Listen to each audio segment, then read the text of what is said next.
The remains of 215 children have been discovered buried on the grounds of a former school in British Columbia in Canada, one of the country's largest residential schools for Indigenous children. It was operated by the Catholic Church from the late 19th century. The remains were found using a ground-penetrating radar specialist. A 6-year investigation into Canada's residential school system concluded in 2015 that more than 4,000 Indigenous children died while attending the facilities. Forcibly separated from their families, many were subjected to physical abuse, rape and malnutrition. Others were used as subjects in scientific experiments.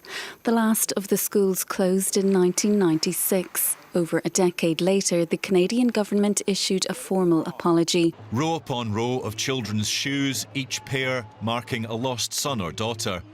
In Vancouver, people gathered to mourn the 215 children whose remains were found at a former Indigenous residential school, with ground-penetrating radar confirming the grim discovery.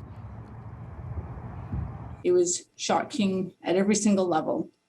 And, right now, our community is grieving.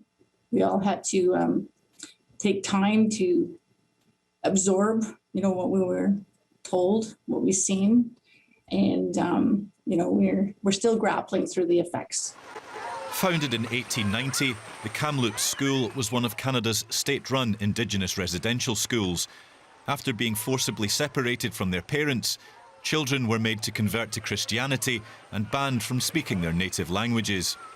Physical and sexual abuse by headmasters and teachers was common.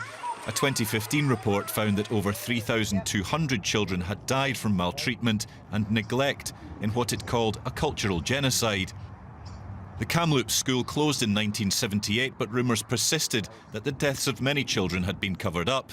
Canada's politicians, including Prime Minister Justin Trudeau, said they were heartbroken by the news. There's nothing more painful in life than losing a child. My heart breaks today thinking of all the loving parents who never saw their children return home. The Tk'emlups to Secwepemc Nation says it's working with the coroner and museums to try to shed light on the discovery and find records of the children's deaths.